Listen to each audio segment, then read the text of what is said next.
Asesinos en series, atentados terroristas, secuestros, desapariciones, asesinatos y demás casos tienen algo en común, que todos y cada uno de ellos se ganaron el título de ser unos crímenes atroces. Bienvenidos sean a Crímenes Atroces, el podcast en donde cada semana yo, Santiago Quiroz y Abato, les contaré a todos ustedes los casos de crimen real más atroces, macabros, mediáticos, terroríficos y sanguinarios que han marcado la historia de la humanidad. Bienvenidos sean al episodio 66, un episodio especial que de un tema que quería contar y pues que se resolvió hace poco, ya de 10 años. Pero antes espero que les haya gustado mucho el episodio 65 donde hablamos de Homero Gómez. Y curiosamente, pues al momento que estaba grabando ese video aún no eran las elecciones. Ya pasaron las elecciones ahora que estoy grabando. Ganó una candidata que algunos no querían, pero eso nada tiene que ver con el episodio. Solo quería comentarlo. Pero bueno. Hoy hablaremos de este caso que para mí es el más indignante, que demuestra la crueldad del ser humano.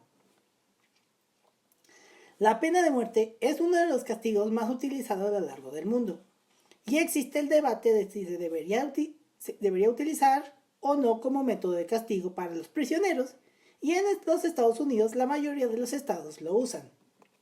O conocerán la historia del que es considerado como el prisionero más joven en ser ejecutado en los Estados Unidos, que fue injustamente condenado por un crimen que no cometió y solo se basaron en el color de su piel. Así que hoy van a conocer el triste caso de George Stinney. Este caso yo no me lo sabía tanto, pero tiene algo que ver con la película de Green Mile o Milagros Inesperados. Si la han visto, es la que está con Tom Hanks y un actor súper famoso, gigantesco. Pero bueno, antes de hablar de lo que pasó con este George Stinney, conozcamos su historia, breve pero larga. George Junius Stinney Jr. nació el 21 de octubre de 1929 en Pinewood, Carolina del Sur. De su vida personal antes de lo sucedido se desconoce. Para 1944, ya estábamos en épocas de la Segunda Guerra Mundial, George Stinney medía 1,54 centímetros y pesaba entre 40 y 43 kilos. Vivía en una pequeña casa con un gallinero en la ciudad de Acolú, Carolina del Sur, junto a su padre George Junius Stinney Sr.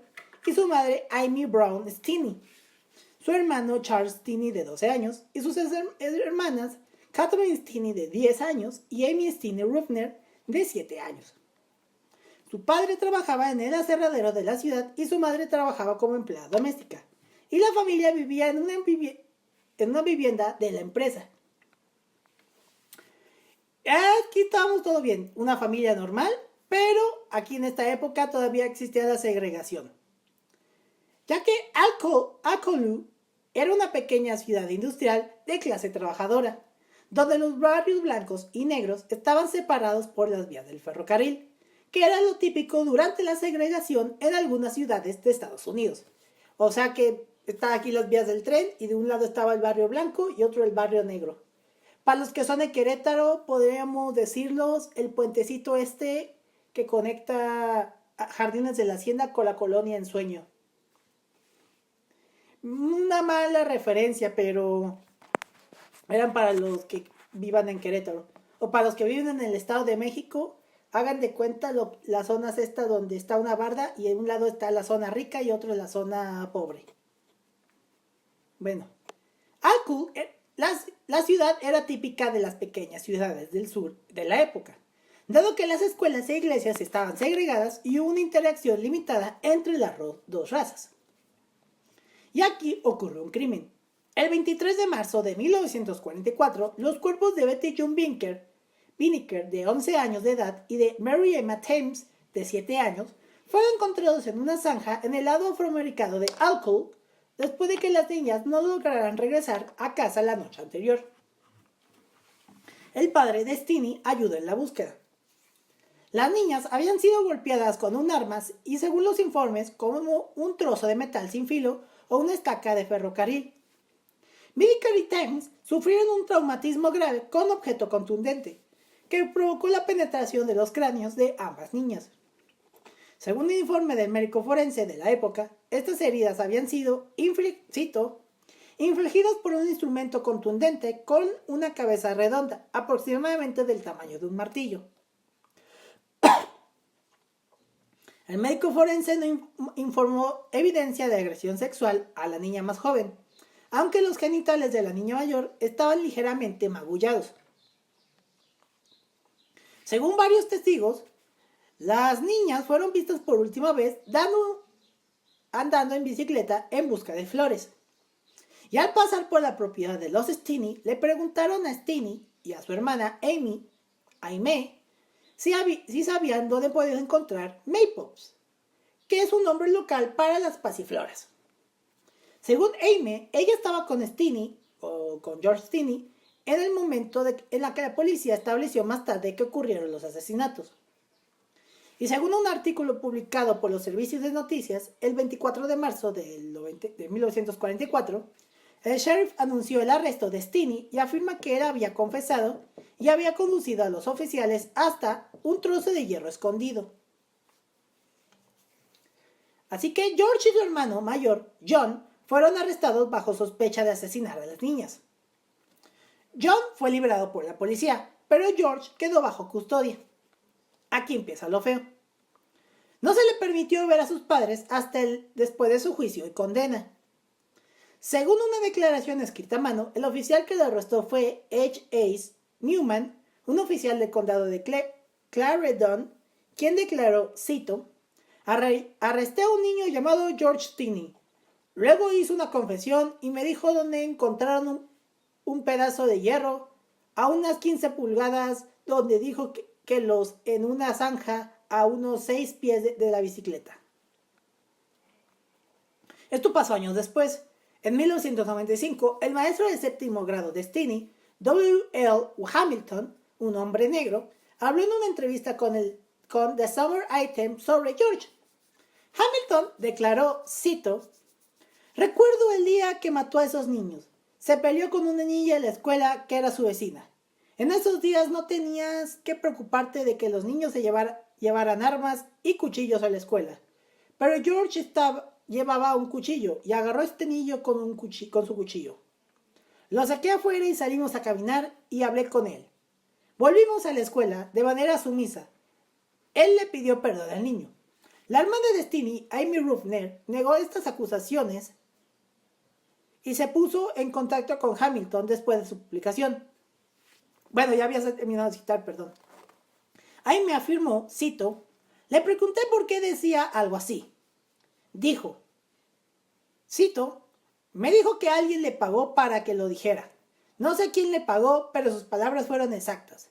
¿Por qué me pagaron? Hamilton murió poco después de que se publicara su entrevista. Ahora, volviendo años atrás, en el 44, tras el arresto de Stinney, su padre fue despedido de su trabajo en el aserradero local y la familia Stinney tuvo que desalojar inmediatamente la vivienda de su empresa. La familia temía por su seguridad. Los padres de Stinney no volvieron a verlo antes del juicio. No tuvo apoyo durante su encarcelamiento y juicio de 81 días. Fue detenido en una cárcel de Columbia a 80 kilómetros de Al-Kholu por riesgo de linchamiento. Stinney fue interrogado solo, sin sus padres ni un abogado. Y aunque la sexta enmienda garantiza asesoría legal, esto no se observó de manera rutinaria hasta el fallo de 1963 de la Corte Suprema de los Estados Unidos en Gideon versus Wainwright, que requería explícitamente representación durante el curso de los procedimientos penales. Algo que aquí en México no hacen, solamente arrestan y pues te torturan y ya confiesas y ya eres culpable. Así como con Mario Aburto. Supuestamente. Bueno, todo el procedimiento de contra George Stinney incluía la selección del jurado que tuvo lugar el 24 de abril de 1944. El abogado designado por el tribunal de Stinney fue Charles Plowden, un comisionado de impuestos que hacía campaña para la elección de un cargo local. Plowden no cuestionó a los 3 agentes de policía que testificaron que Stinney confesó los 2 asesinatos, ni intentó defender a Stinney, pues porque era un muchacho negro. Tampoco cuestionó la presentación por parte de la fiscalía de 2 versiones diferentes de la confesión verbal de Stinney. En una versión, Stinney fue atacado por las niñas después de que intentó ayudar a una niña que se había caído en una zanja y las mató en defensa propia. En otra versión, había seguido a las niñas, atacando primero a Mary Emma y luego a Betty June. No hay ningún registro escrito de la confesión de Stinney, aparte de la declaración del diputado Newman. Además del testimonio de los 3 agentes de policía, en el juicio de los fiscales llamaron a 3 testigos. Al reverendo Francis Baston, que descubrió los cadáveres de las 2 niñas, y los 2 médicos que realizaron la autopsia. El tribunal permitió discutir la posibilidad de violación debido a los hematomas de los genitales de Binnicker. El abogado de Stinney no llamó a ningún testigo, no interrogó a los testigos y ofreció poca o ninguna defensa. La presentación del juicio duró 2 horas y media. Más de 1,000 estadounidenses blancos llenaron la sala del tribunal, pero no se le permitió la entrada a ningún estadounidense negro. Como era típico en ese momento, Stinney fue juzgado ante un jurado compuesto exclusivamente por blancos, ya que en 1944 la mayoría de los afroamericanos en el sur estaban privados de sus derechos y por lo tanto no estaban presentes en las listas de aquellos disponibles para formar parte de los jurados. Algo que pasó tiempo después con el movimiento de derechos civiles. Después de deliberar durante menos de 10 minutos, el jurado declaró a Stinney culpable de asesinato. El juez Philip H. Stoll condenó a Stinney a muerte por electrocución. Ahora bien, quise buscar la transcripción del juicio, pero no hay transcripción del juicio y el abogado de Stinney no presentó ninguna apelación.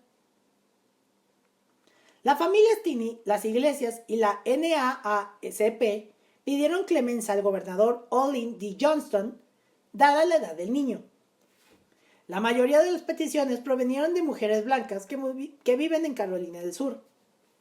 Algunas súplicas de los blancos vinieron con afirmaciones de supremacía blanca, pero con malestar ante la perspectiva de que alguien tan joven fuera ejecutado.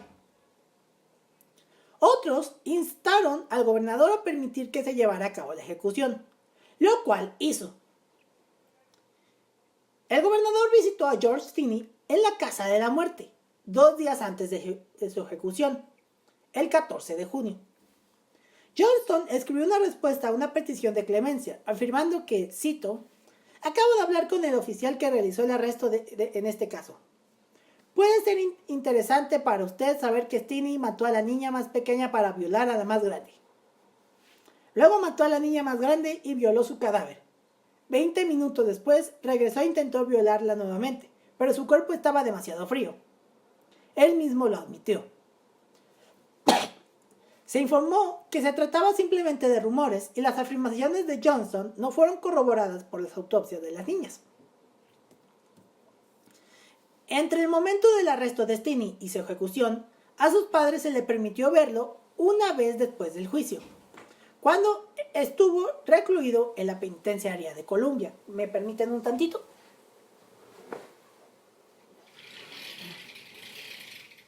Ya, perdonen, es que estábamos grabando con la ventana abierta y estaba haciendo un ruido bueno. Bueno, nos quedamos en que estaban en la penitenciaría de Columbia. Bajo amenaza de linchamiento, no se le permitió verlo en ningún otro momento. La ejecución de un niño de tan solo 14 años de edad era prácticamente inaudita en la historia de Estados Unidos, incluso para los niños negros del sur de Jim Crow, que fueron condenados por asesinar o violar a víctimas blancas. Muchas fuentes dicen que Stinney fue la persona más joven ejecutada en Estados Unidos en el siglo XX. Esto podría ser incorrecto, ya que en el poco conocido caso de 1915 de Joe Parsons en Georgia, un niño negro que fue ejecutado por la violación de una niña blanca de 8 años cuando tenía entre 12 y 15 años. Un registro oficial de ejecución estatal indica que la persona tenía 14 años, pero en una petición de clemencia decía que tenía 13, un periódico de Filadelfia declaró que la edad de la persona era 13. Un periódico de Kentucky declaró que la edad de la persona era no mayor de 14 años, y un artículo de 1986 en Los Angeles Times declaró que varios relatos de periódicos de 1915 enumeraban la edad de Pearson entre 12 y 15 años, y su peso de 65 libras indicaba que probablemente estaba más cerca de su edad anterior. Fuentes de 1915 que no habían absolutamente ninguna duda sobre la culpabilidad de Pearson. El registro estatal de ejecuciones afirma que el delito de Pearson fue tan grave que el propio padre de Pearson apoyó su ejecución, y el periódico de Kentucky afirmó que Pearson había admitido su delito y estaba dispuesto a morir. Ahora volviendo con Stinney fue ejecutado el día viernes 16 de junio de 1944. O sea, este próximo domingo que se sube este episodio. Fue ejecutado a las 7:30 de la mañana. Lo prepararon para la ejecución en una silla eléctrica, usando una Biblia como asiento elevado porque Stinney era demasiado pequeño para la silla. Luego lo sujetaron por los brazos, las piernas y el cuello a la silla. Un oficial le preguntó a Stinney si tenía alguna última palabra que decir antes de que se llevara a cabo la ejecución, como es el protocolo en los casos de ejecución en Estados Unidos, bueno, en todo lado. Pero él se limitó a sacudir la cabeza y dijo, cito, «No, señor». El verdugo sacó una correa de la silla y la colocó sobre la boca de Stinney. Luego lo que le hizo romper a llorar, y luego le colocó la mascarilla sobre la cara, que no le quedaba bien mientras seguía sollozando. O sea, a los ejecutados en la silla eléctrica les ponen como una tipo mascarilla, pues para que, no sé por qué muy bien, no sé exactamente por qué, pero les tapan la cara. Bueno, cuando se le aplicó la electricidad letal, la cubierta de la máscara se deslizó, revelando lágrimas corriendo por el rostro de Stinney. Esta percepción fue cuestionada más tarde por Terry Evans, la sobrina de la madre de Mary Emma Thames, Lula May. El tío de Terry, Clyde Barnes, presenció la ejecución. Barnes le contó al padre de Evans lo que vio durante la ejecución, que luego le fue contado años después.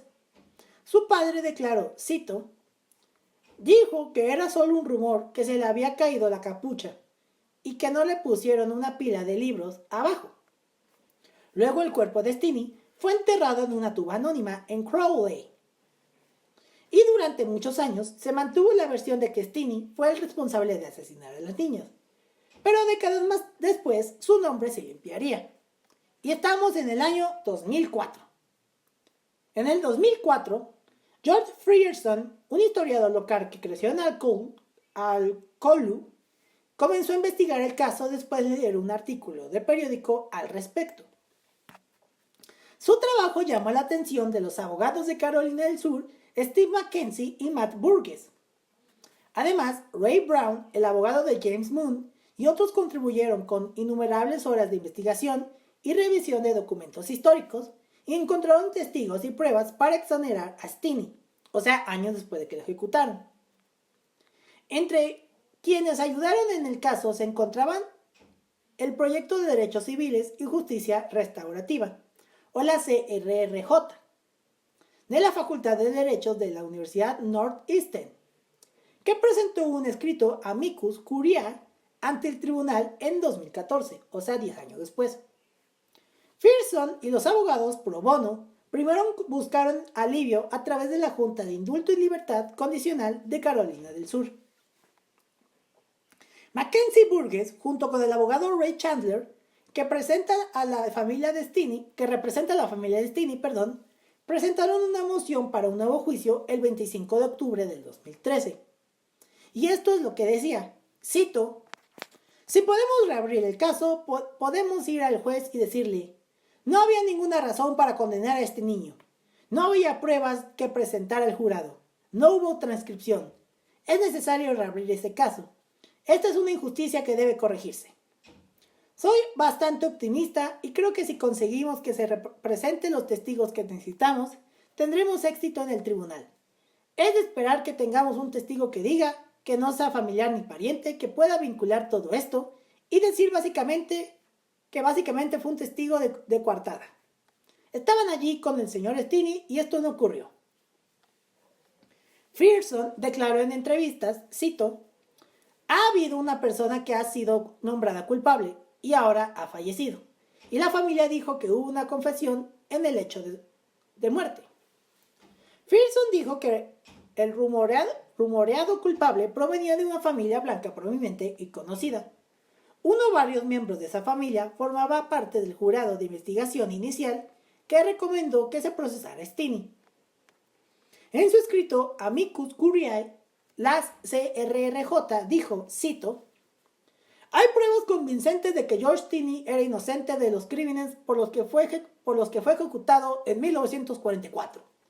El fiscal se basó casi exclusivamente en una sola prueba para obtener una condena en este caso capital, la confesión, entre comillas, no registrada ni firmada de un joven de 14 años que fue privado de abogado y de la orientación de sus padres y cuyo abogado defensor, sorprendentemente, no llamó a testigos exculpadores ni protegió su derecho de apelación. Las nuevas pruebas en la audiencia judicial en enero del 2014, hace 10 años, incluyeron el testimonio de los hermanos de Stini de que él estaba con ellos en el momento de los asesinatos. Además se presentó una declaración jurada del reverendo Francis Batson, quien encontró a las niñas y las sacó de la zanja llena de agua. En su declaración recuerdo que no había mucha sangre dentro o alrededor de la zanja, lo que sugiere que pudieron haber sido asesinados en otro lugar y trasladado. Wilford Hunter, o Johnny como lo conocían, que estaba en prisión con Stini, dijo, cito, testificó que el adolescente le dijo que lo habían obligado a confesar y siempre mantuvo su inocencia. El abogado del estado de Carolina del Sur que defendió al estado contra la exoneración fue Ernest A. Finney III, el hijo de Ernest A. Finney Jr., quien fue designado como el primer juez afroamericano de la Suprema Corte del estado de Carolina del Sur desde la Reconstrucción. En lugar de aprobar un nuevo juicio, y esto es lo que más sorprendente, el 16 de diciembre del 2014, literal hace ya pasaron 10 años, bueno 9 porque aún estamos en junio, la jueza del Tribunal de Circuito, Carmen Mullen, anuló la condena de Stini. Ella dictaminó que no había recibido un juicio justo, ya que no fue defendido eficazmente y habían violado sus derechos de la sexta enmienda. El fallo fue un uso poco común del recurso legal coram nobis. La juez Mullen dictaminó que su confesión probablemente fue obtenida mediante coacción y por lo tanto inadmisible, o sea, tortura. También consideró que la ejecución de un joven de 14 años constituía como, cito, un castigo cruel e inusual, y que su abogado, cito, no llamó a testigos exculpadores ni preservó su derecho de apelación. Mullen limitó su juicio al proceso de la fiscalía, señalando que Stini, cito, bien pudo haber cometido este crimen. Con referencia al proceso legal, Mullen escribió, cito, nadie puede justificar que un niño de 14 años sea acusado, juzgado y condenado y ejecutado en unos 80 días. Concluyendo que, en esencia, no se hizo mucho por este niño cuando su vida estaba en juego.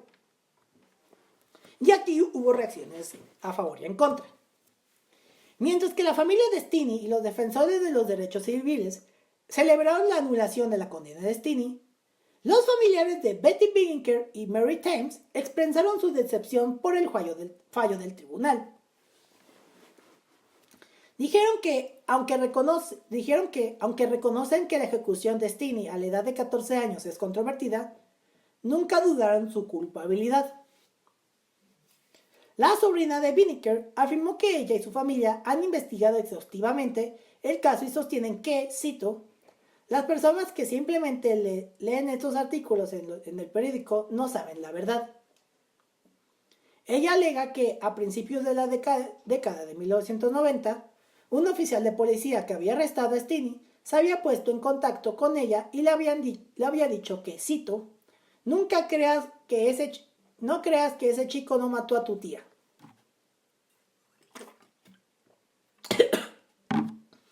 Estos familiares sostienen que las afirmaciones de una confesión en el hecho de muerte de un individuo que confesó los asesinatos de las niñas nunca han sido fundamentadas.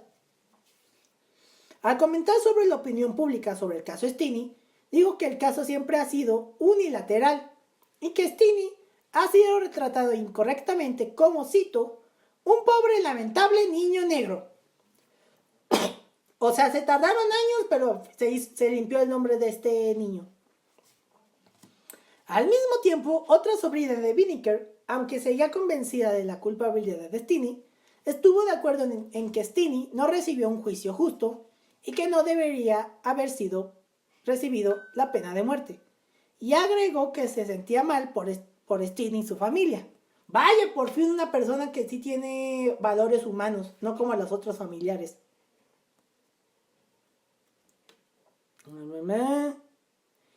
Y que esperaba que eventualmente encontraran la paz. Un conocido de la infancia de Binker también declaró, cito, lamento que lo hayan electrocutado. Ojalá lo hubieran enviado a prisión. O sea, mal porque lo electrocutaran, pero bien porque fue a prisión. Bueno. Y aquí está la teoría de que hubo un sospechoso que pudo haber sido el culpable. Desde la exoneración de Steenie, George Washington Burke Jr., hijo de un rico hombre de negocios blanco llamado George Burke Sr., ha sido objeto de especulaciones como posible sospechoso de los asesinatos.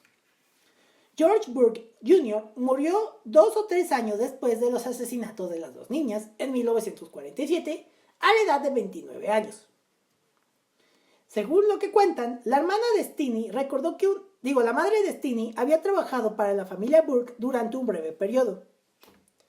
La hermana de Steenie recordó que una vez su madre había llegado a casa diciendo que Burke, padre, le había hecho insinuaciones y que su padre le había dicho que no volviera más. La hermana de Steenie afirmó haber oído que los niños Burke habían incriminado a Steenie porque, cito, su madre no quería renunciar. Burke, padre, realizó una búsqueda inicial de las niñas y era el propietario del territorio detrás de la iglesia bautista Green Hill, donde se encontraron los cuerpos de las niñas. También fue el presidente del gran jurado que acusó a Steenie y ha sido acusado de ayudar a desviar la culpa de su hijo hacia Steenie. Según lo que dicen dos ancianas de Alcolu, recordaron que Burke Jr. era conocido como mujeriego y por cometer robos y salirse con la suya, como cualquier niño blanco de la época. Bueno, de la época y actualmente. Según Sonia Eady Williamson, una residente blanca de Alcolu, que investigaba el caso y que se hizo cercana a las hermanas de Steenie, el hijo de George Burke Jr., Wayne Burke, le había dicho que su abuela le había dicho que su padre había recogido a las niñas en su camión de madera junto a la casa de su abuela el día del asesinato de las niñas. En 2017, Wayne Burke negó haber dicho esto y dijo que seguía convencido de la culpabilidad de Steenie. La hermana de Steenie había recordado anteriormente que después de que las dos niñas preguntaran sobre las flores de mayo, un camión de madera pasó por la carretera. Los abogados de la familia Stinney han declarado que había habido rumores de una confesión de los asesinatos en el lecho de muerte por parte de un miembro de una familia blanca prominente. Sin embargo, esto no se ha probado, por lo cual el misterio del asesinato de las dos niñas sigue abierto, pero el nombre de Stinney ya se limpió. El caso de George Stinney ha sido mencionado con frecuencia en el debate sobre el uso de la pena de muerte en los Estados Unidos, especialmente en argumentos contra la pena de muerte, debido a la creencia común de que Stinney era inocente y ejecutado injustamente, como cual yo lo creo. En enero del 2022, o sea ya hace 2 años, el representante del estado de Carolina del Sur, César con Z, McKnight, presentó un proyecto de ley que lleva el nombre de Stinney, titulado Fondo George Stinney, que haría que el estado de Carolina del Sur pagara $10 millones a las familias de los ejecutados injustamente si su condena se anula póstumamente. Algo así como en Estados Unidos, bueno, como universalmente, si es como esta ley que dice que si tú eres descendiente de personas que tenían esclavos y un familiar de los cuales eran tu familiar o tu descendiente o tu antepasado era esclavista, y algún familiar que tuvo esclavo, pues exactamente le tiene que pagar a la descendencia de esa persona. Algo así como lo que quiere hacer esta ley. El caso George Stinney también ha formado parte de la cultura popular, ya que se han hecho mención en poemas, películas, documentales, entre otras cosas. El ejemplo es el personaje de John Coffey, de la novela de Stephen King de 1996, The Green Mile, o Milagros Inesperados, que en 1999, año en el que yo nací, fue adaptado a una película del mismo nombre, protagonizada por Tom Hanks y Michael Clarke Duncan, que en paz descanse. Y bueno, este fue el caso de George Stinney, un caso que en su momento fue súper controversial, pero que años después, literalmente hace 10 años, le dieron la inocencia. Aunque bueno, eso de nada sirve porque ya murió. Pero bueno, por lo menos ya su nombre se limpió. Póstumamente, pero se limpió. Pero bueno, ya sé que este episodio fue corto, la verdad, una disculpa, pero no existen muchos documentos de todo esto. Porque como lo conté, no hay una transcripción del juicio. También porque era 1944 y pues, o a lo mejor ellos no querían transcribir nada, o en verdad no había registro de transcripciones hasta años después de juicios. No tengo idea, pero bueno. Si quieren saber un poco más del caso de George Stinney, pueden vernos en las redes sociales, ahí estaré subiendo muchas o pocas fotos que encuentre sobre este caso. En redes sociales estamos como @crimenesatrocespodcast en Instagram y en Twitter como @crimenesatroces. Y si quieren conocerme más a fondo a mí, sugerirme casos o demás, o platicar, les recomiendo seguirme en redes sociales. Estoy en Twitter como @santqs99 y en Instagram como @santiqs99. Ojo, Santi con I latina, no con Y porque luego los confunde. Pero bueno, con esto nos despedimos. Nos vemos y nos escuchamos en el próximo capítulo. Hasta la próxima, muchas gracias. Asesinos en series, atentados terroristas, secuestros, desapariciones, asesinatos y demás casos tienen algo en común, que todos y cada uno de ellos se ganaron el título de ser unos crímenes atroces.